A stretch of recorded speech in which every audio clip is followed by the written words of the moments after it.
I love to eat. I wasn't looking at the after effects, the side effects, the repercussion, the sidekicks. I know that if I don't quit putting some of the things in my mouth that I do, it's going to kill me. If I carry on eating, I will eventually drop down dead. I'll have a heart attack.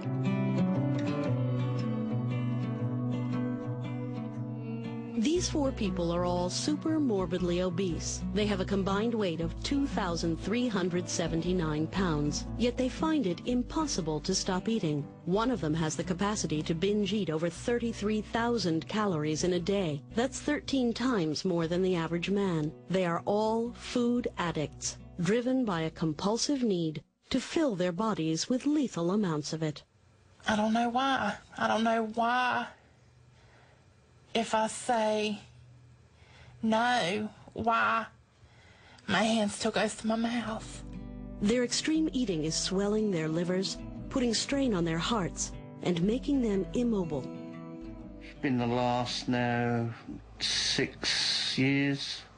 I've been actually in bed all the while, 24 hours 7. The sheer volume of food that these four people consume is killing them.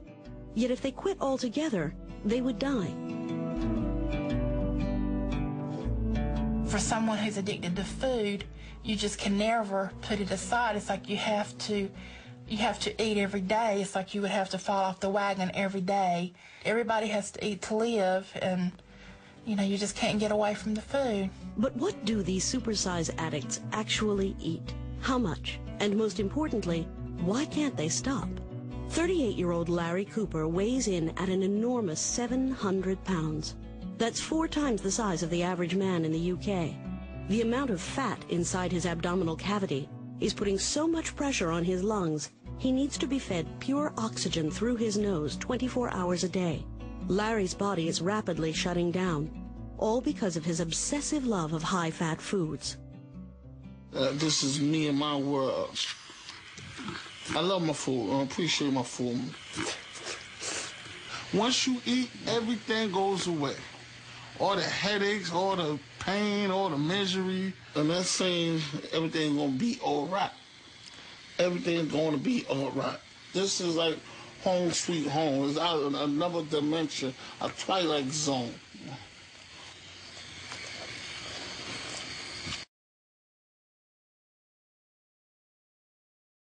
We are joined by blood, some bones, and some tissue, and the outer part. That's basically it. 2 different brains.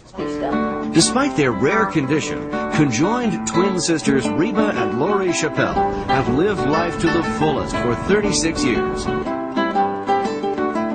Side by side since conception, they have shared every moment in each other's life. Reba, half the size of Lori, spends much of her day atop a modified bar stool. And wherever they go, these two do their best to live absolutely normal lives. Gotta get there. Whether shopping, stopping for fast food, or getting a trim at the mall barbershop, Reba and Lori take their unusual condition in perfect stride. This side matching this side.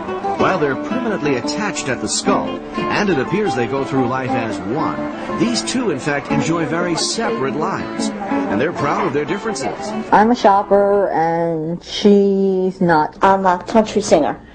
I had boyfriends. I wasn't a dater. You just get up and you go, While their personalities are anything but identical, and they will forever face in opposite directions, the life of Lori and Reba is a never-ending dance of cooperation. And,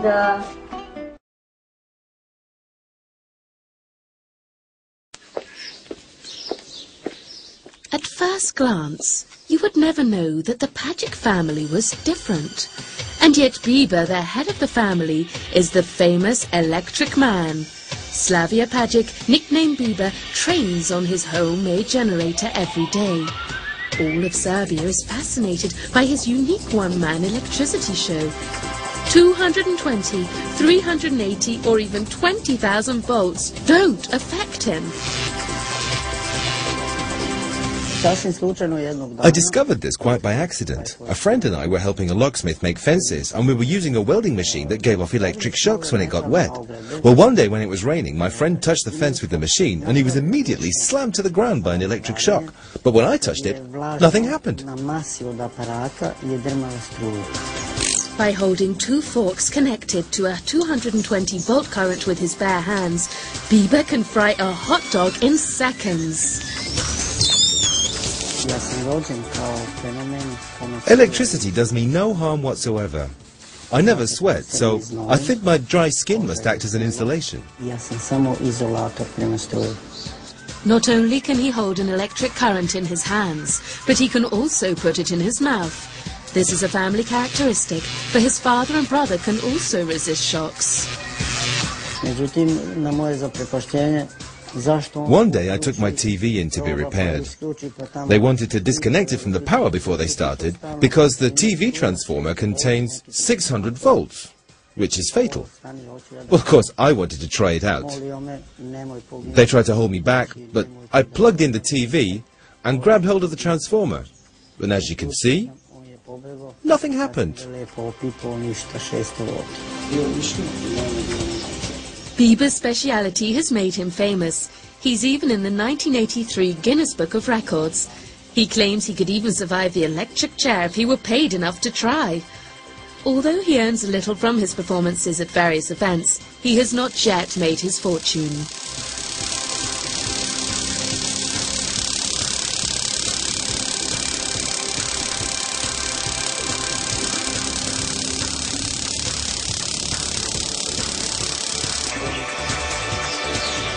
Once he is charged, the voltmeter indicates his voltage level.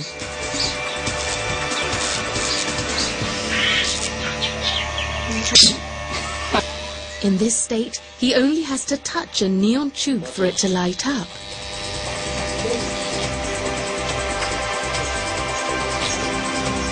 Just how dangerous it is to be near him is clearly shown by this steel bar dipped in alcohol.